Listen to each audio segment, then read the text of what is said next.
living like the winter do. See me with the crew, had to get some food. I see you looking like you do. Had to make a move. Still I gotta grow in a Jimmy Choo. Break the rules, no you're not a fool, but I'm in the mood. Yo, what's good? It's your boy, Nate Almighty, aka the Global Dark Skin Ambassador. With my legendary head rag, we out here. Let me tell y'all a story, man. Over 10 years ago, this is a story about the third time I almost committed murder. Now, if you're familiar with my channel, I got, I think, 2 other videos where I speak about I almost committed murder and how the universe works in mysterious ways to have me not commit that murder. Now, I believe the last one I put up was about an older dude on the block, right? Him and his mans had jumped me. And I literally was gripped up in the house, gloves in the hand, mind you, 16 years old. About to throw my whole life away, gloves in my hand, all of that. I done already spoke to a certified shooter from my building that told me exactly how to execute it and get away. I was really about to go there, right?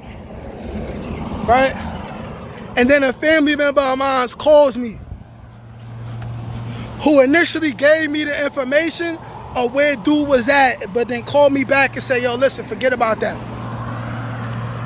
Forget about that, man. That shit ain't about nothing. You got your whole life ahead of you, right? And thusly, he saved my life, and I took heed. I realized that in my lifetime, and this probably is for everybody, the universe will give you signs that you're going in the right direction or you going in the wrong direction, you know? And I realized personally with myself that the times where I didn't go with my gut feeling, the times where I didn't pay attention to the universe, right?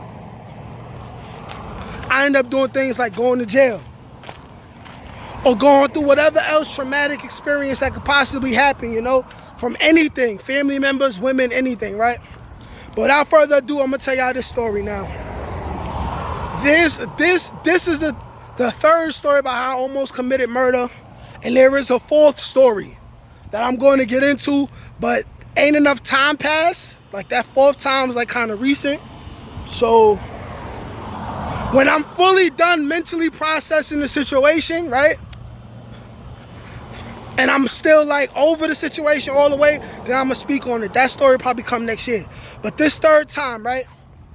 This is me and the boys. Not all of us, not the more serious dudes, you know what I'm saying, that was about war, right? Not the older dudes, but a fair amount of us used to do what we always did, which is get drunk, get high, mess with the girls, right? Party. And quite often after these parties, somebody would say, yo, let's grip up. Let's grip up, go to the op block, shoot it up, right? Right? Now, I'm not going to reveal no names in this story, you know what I'm saying? But I already said it. Like, you know where I'm from. You know how it is, you know? And I suspect that in other hoods as well, that's exactly how it be. When dudes get bored and they drunk and high, of course not all the time, but the drugs add on to the feeling, you know? Dudes will get smacked and be like, yo, let's go to the op block, you know what I'm saying? Let's spin the op block, right?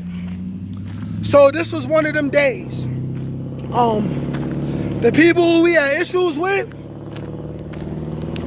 they wasn't chump. But we wasn't chump either, so no, me personally, I ain't never killed nobody. I was never, you know what I'm saying? If you can ask me, I was never known as being a shooter. You know what I'm saying? Anytime I ever dealt with pistols, it was to rob somebody, you know? I've robbed people with the P89. I've robbed people with a Ruger. I've robbed people with a 380, you know? I'm not a gun connoisseur. I couldn't tell you exactly what every gun is. I couldn't tell you how to clean a gun, none of that, you know? I can only tell you the kind of guns I dealt with. Like, for instance, I had, you know what I'm saying, the Marsboro shotgun in my mother's house. under my bed, you feel me? That, you know, the big boy. The big boy, you know? You pull out on somebody, trust me, they're giving you exactly what you're asking for. But anyways, on this night, we decided to turn up. It was a handful of dudes. Damn, I can't say no names. Anyways, it was like 5, 6 of us. We walking. I'm making my business to carry the pistol. I asked for it. I'm like, this is mine. This one is on me, you know?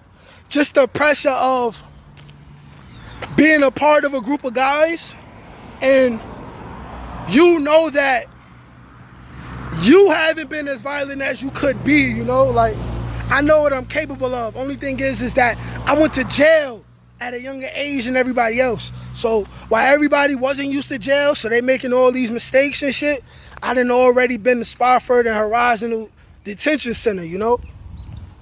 So that's the only thing that kept me from being as ignorant as everybody else, right? But anyways, we walking. It's like a 15, 20 minute walk, right? From Cortland to this place, right? So we walk into this place. I'm gripped up, you know what I'm saying? See, it's things I can't speak on, man.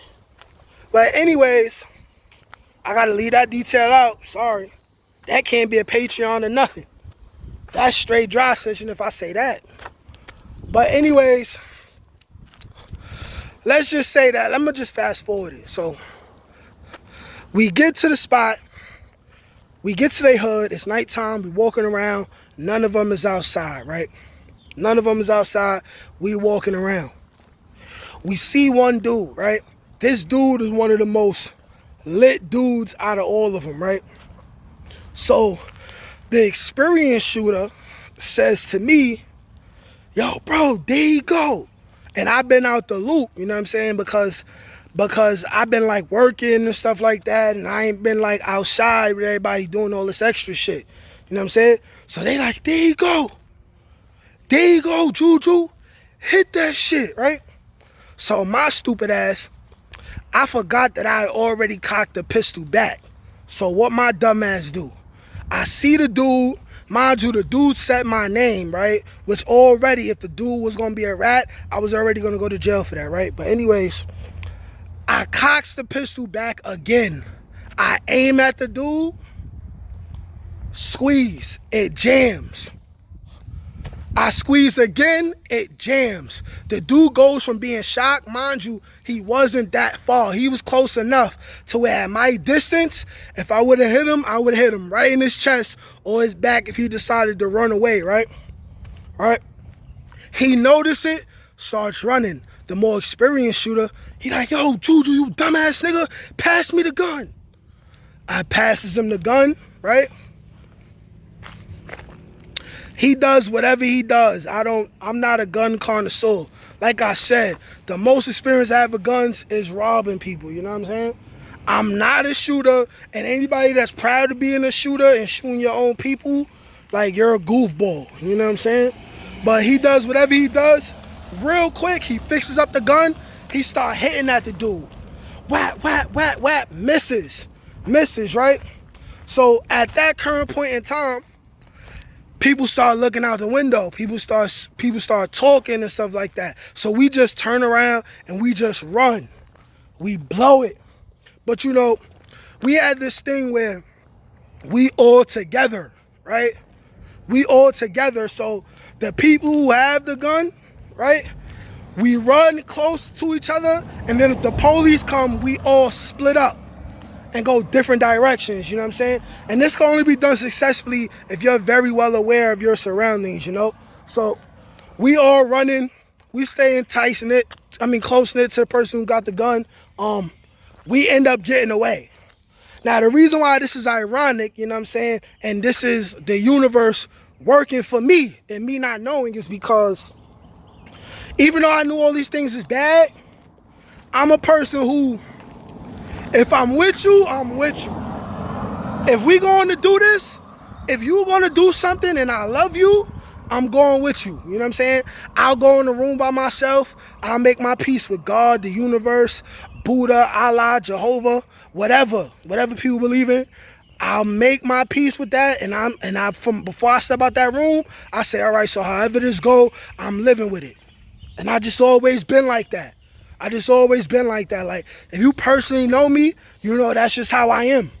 There was never a time where my real day one mans could say that they was about to do something and I was around and I backed down. But how the universe works is that the gun jammed, and if it didn't jam, I literally would have killed that man. I literally would have killed that man and not gotten away with it for the simple fact of this. Out of all the people who we was with that day, all the people that planned for the shit to happen, 2 of them is dead, right? 2 or 3 of them is in the feds right now, right? And another 2 of them are the main dudes that told on everybody. So if they would have got locked up for that, so if I would have caught that body and then they would have got arrested before me, they would have told on me. They would have told on me and I'd be in jail. And luckily for me, I was fortunate to have not been involved and not been at a lot of places, you know what I'm saying? Because I had a girlfriend at the time and I was cheating. So at any given time, I'm having sex with 2 to 4 women in one day. At any given time, I'm out on a date with my girl. And plus, I was working as an exterminator. So I was working early in the morning till late at night sometimes, you know. All these things the universe had me in. It kept me from being around when a whole lot of things happened. Like, I was never around when any bodies dropped. You know what I'm saying? I was never around when people got killed. I was never around when all types of drugs was getting sold. You know what I'm saying? I had 1 foot in, 1 foot out. And that 1 foot that had me out the streets, kept me out the streets, kept me out of jail, you know? It's as simple as that. Sorry I couldn't give more details, but you know, I'm from the streets. Can't do that. But like, share, comment, subscribe. Peace.